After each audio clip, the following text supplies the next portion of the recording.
How shall we face death? If you are interested in this somewhat disturbing, at the same time unavoidably important question, you're most welcome.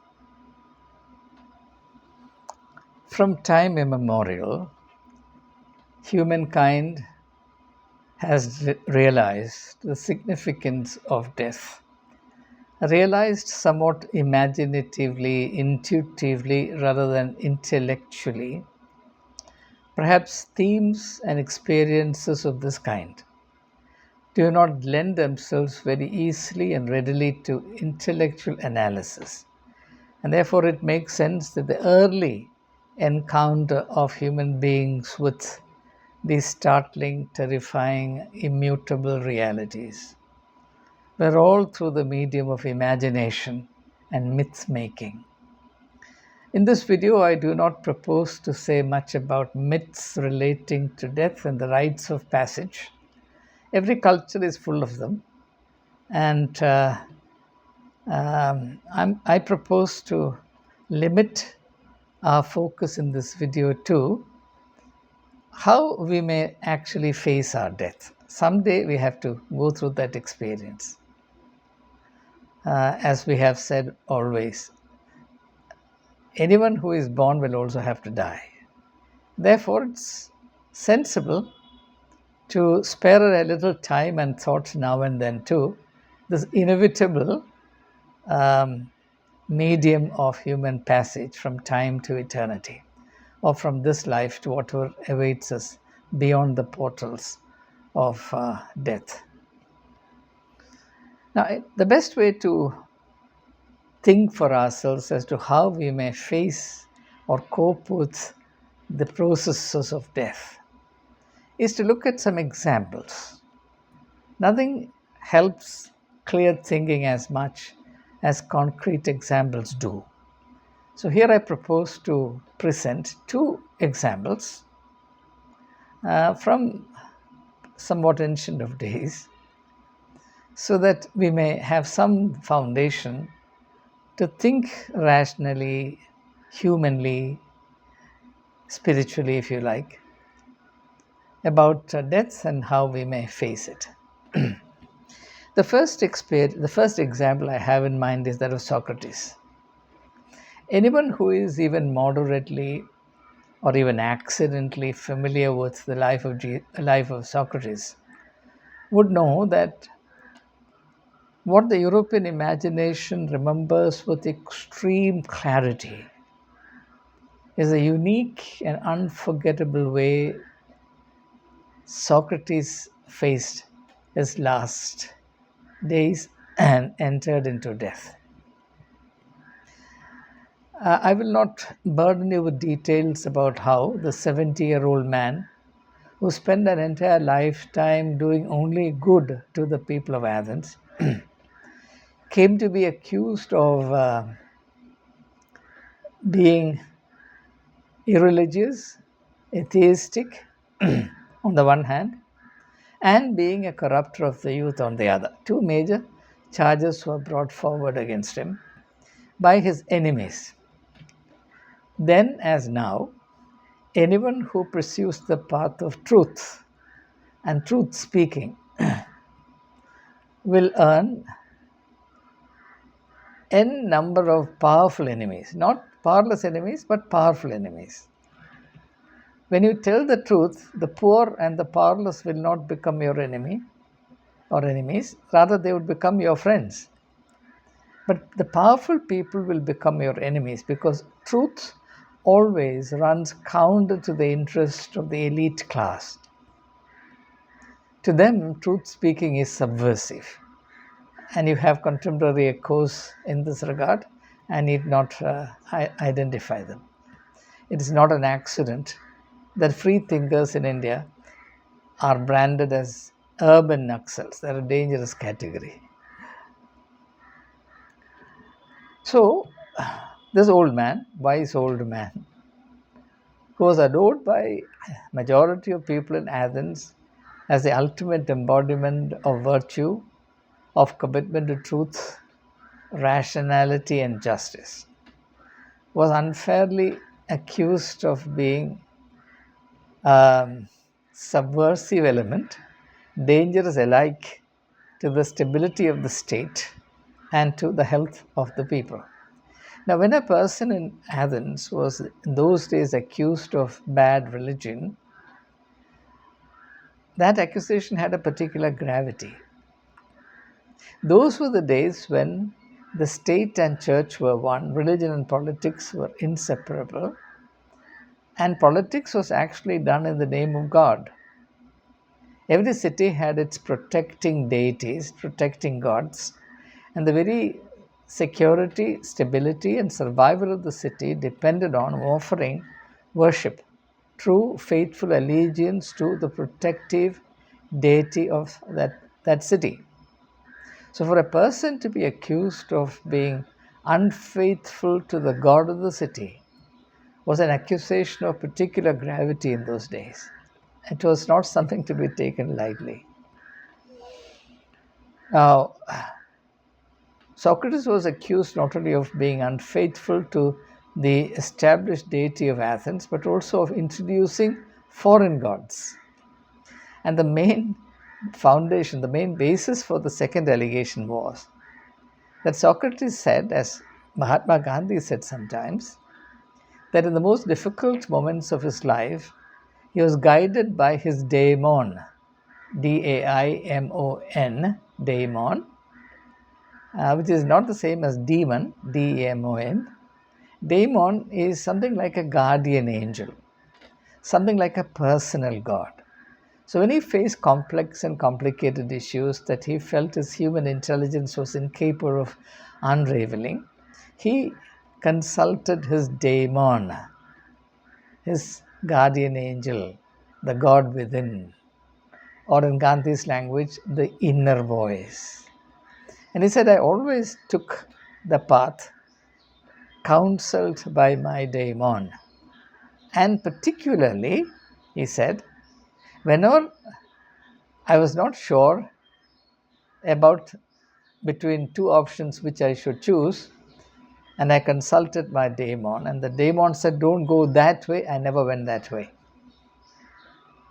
So, this was something very new to the Athenians. Here is a man who is claiming to have a private God. Now, to have a private God, you have to be unfaithful to the God of the city. That's how this charge of blasphemy, this charge of irreligion, this charge of being an infidel was brought against Socrates.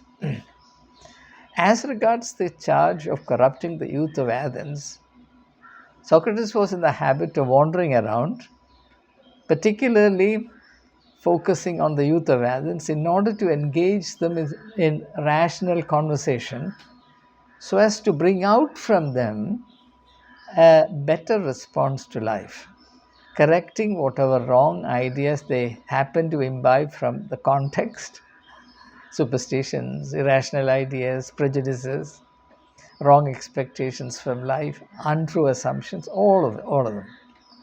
Because he believed that a personality or a life based on untruth and injustice was the worst possible calamity that could happen to a human being. And therefore, because he was a lover of humanity, he accepted the mission to deliver people from untruth, from the darkness of misunderstanding.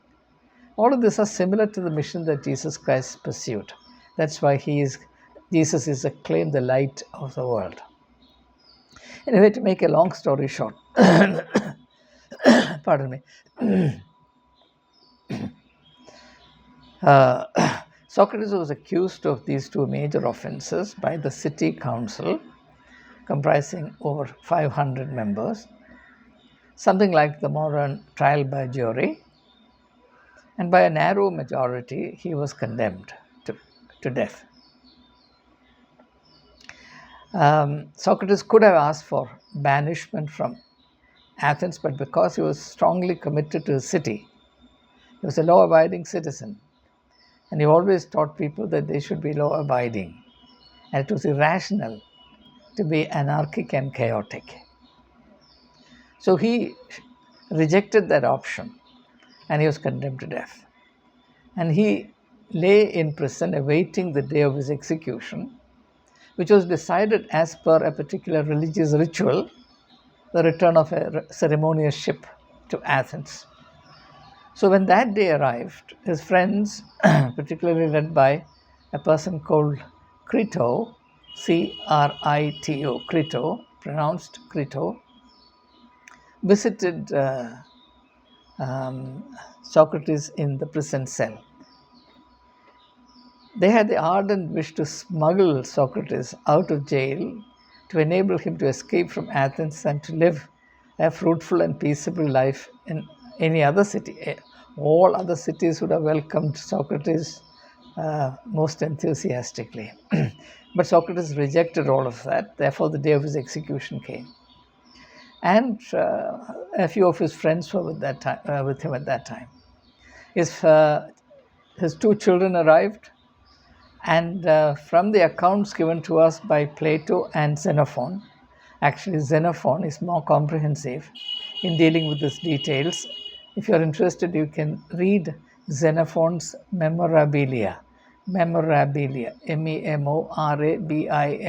Memorabilia, and Plato's, I think, Fetus.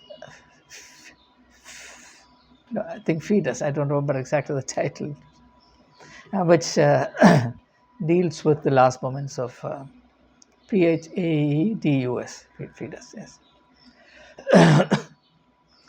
So Socrates, after spending a little time with his sons and giving them the last instructions, sent away his sons and the female members of the family away. There's a reason why he did so, which I shall reveal later. And then the person who by profession was required to administer the poison, Hemlock, Hemlock, Hemlock, came, and the friends of Socrates found him absolutely cheerful and unruffled through all the hours that they spent with him, from morning till evening of the day of his execution. And when the executioner came, he explained to Socrates that there was a particular drink which was prepared, and the quantity given to him would be exactly adequate to kill an adult male.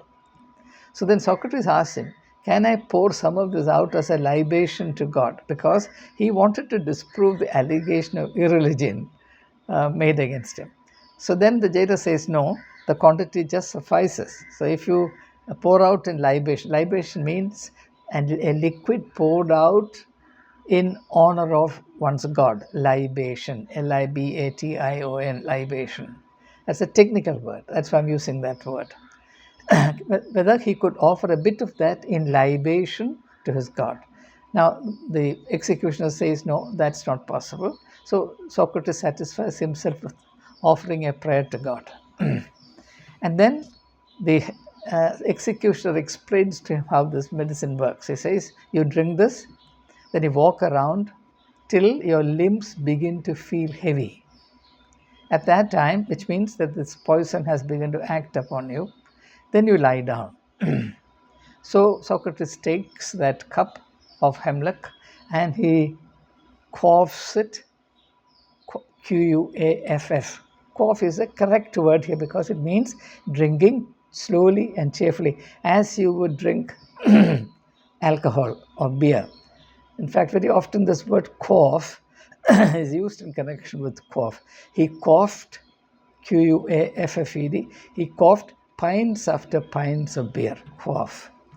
So it's a particular accurate verb. That's why I'm using it. He quaffed the hemlock, the cup of hemlock to the last drop, to its dregs. Then he began to walk around.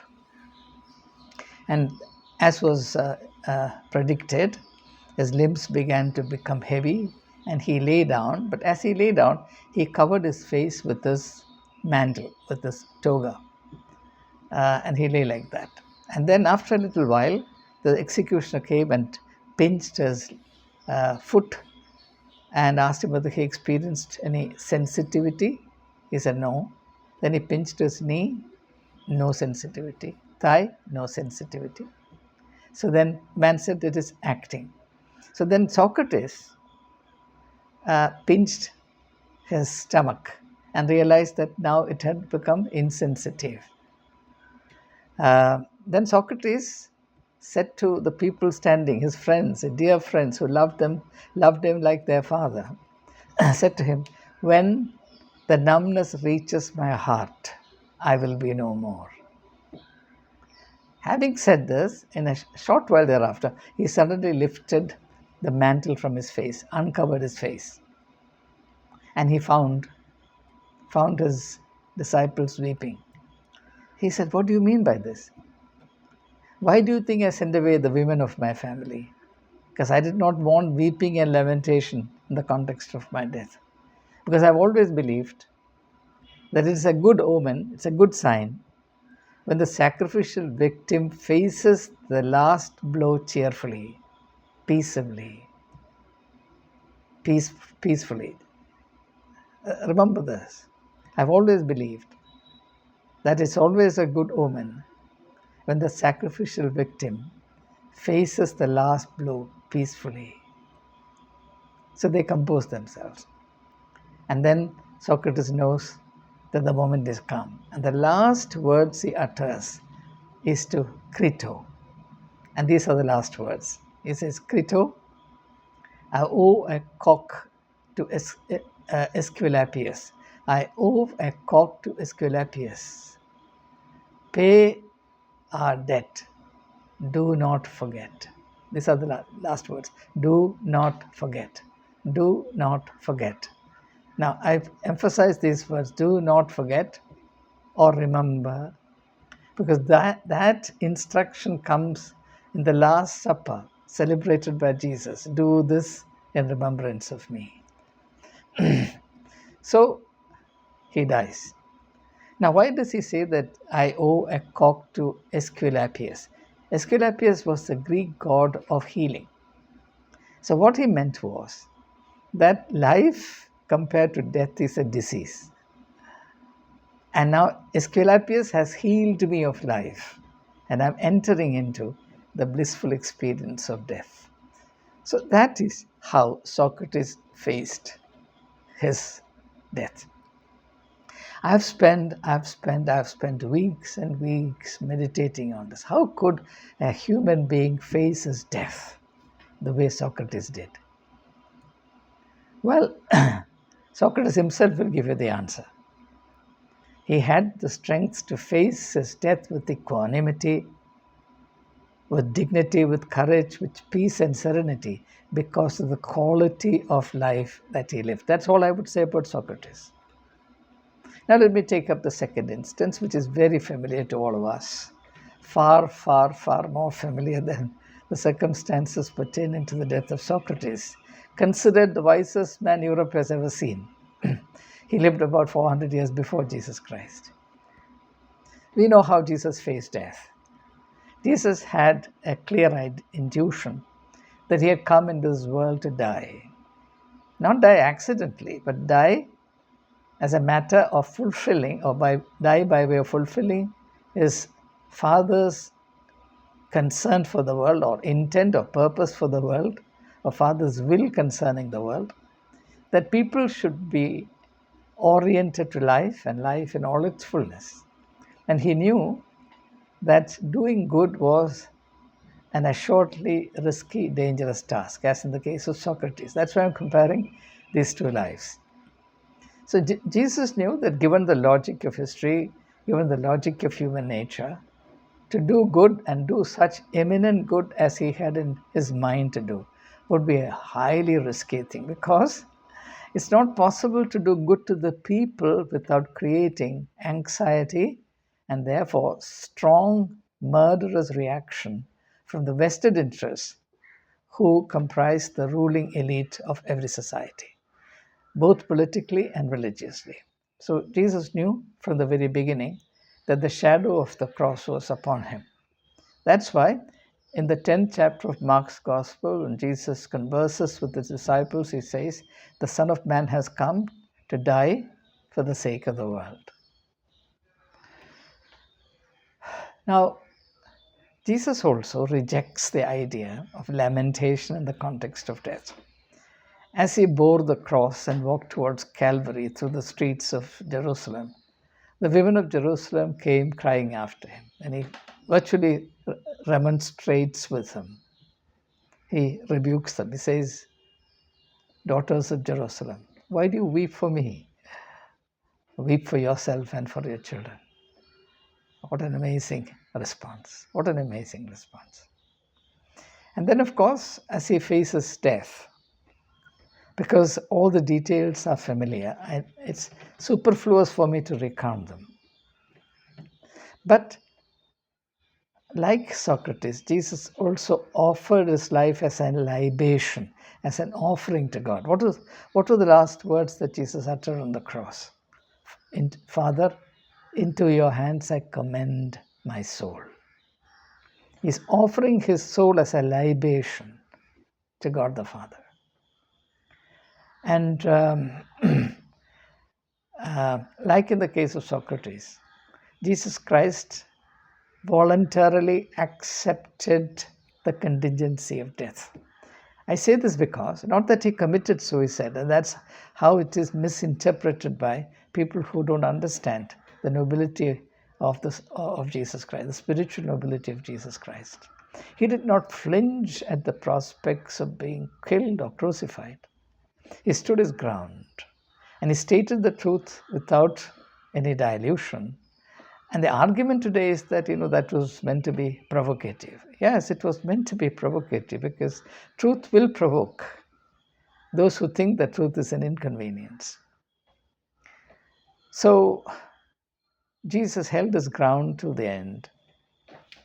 And in the case of Socrates, during the trial, the question was raised whether Socrates would refrain from doing the kind of work he had been doing, which was misunderstood as corrupting the youth, involving himself in philosophical, ethical conversation with the youth of Athens. He said, "No, I would rather obey the will of gods, because this work I have received from gods themselves. Therefore, I have no option but to continue it. If you acquit me, if you spare my life, I'll have to go and do the same thing." Now, you decide for yourself whether Socrates is deliberately provoking his death. What are the options available to Socrates? Easy to say before the Athenian council that if his life is spared, he would relapse into eternal silence and he would not teach anyone thereafter, in which case the manner of his saving would be the manner of completely ruining his life, which means he would have contradicted all that he did over a lifetime by the manner of saving that life. It is this. This is a good illustration of what Jesus meant when he said, as found in the 12th chapter of John's Gospel, verses 25 and 26. He who saves his life shall lose it, and he who loses his life for my sake shall find it. In the way Socrates faced death, we have a good illustration of this. So Jesus also could not have taken a stand different what he did throughout his trial and his crucifixion without discrediting the mission that he pursued through a lifetime. And therefore, the composure and the spirit of affirmation with which Jesus Christ faced crucifixion, endured crucifixion, and triumphed over crucifixion by turning the most cruel, brutal death on the cross into a form of worship. As I said, offering his soul as a libation to God the Father is an amazing example of how the terror of death may be faced and conquered. But then, it is possible to do so not because somebody is dramatic, not because somebody has a false sense of heroism. In the moment of death, all false pretensions, all play acting will stop. It will just wither away like a plume of smoke. Only the truth of life endures. And Jesus had the steely strength of truth. In fact, if you want to understand the meaning of Jesus' claim, "I am the truth," you have to look at the arrest, the trial, and the crucifixion of Jesus Christ. That is the proof that he was the truth. Only the strength of truth can give you the courage and the backbone to stand without flinching. Experiences of this kind. Well, very likely none of us is called upon to do exactly what Jesus did. We may die in our beds, at least a vast majority of them. But the prospect of the thought of death terrifies us. Maybe the time has come for us to realize that death is a necessary and perhaps a very meaningful part of life. Death is to life what a full stop is to a sentence. The meaning of a sentence becomes clear and settled only with a full stop. A sentence without a full stop has really no meaning. So it is death that secures and clarifies the meaning of the life one has lived. And therefore, if the prospect of death terrifies us, it also means that we have not been able to do justice to the life that was given to us. So ultimately, it is not death that matters, it's life. And therefore, death itself is a reminder, a very healthy reminder of our spiritual duty to live our life well. And that's the meaning of Jesus' saying, I have come that they may have life and life in all its fullness. Thank you.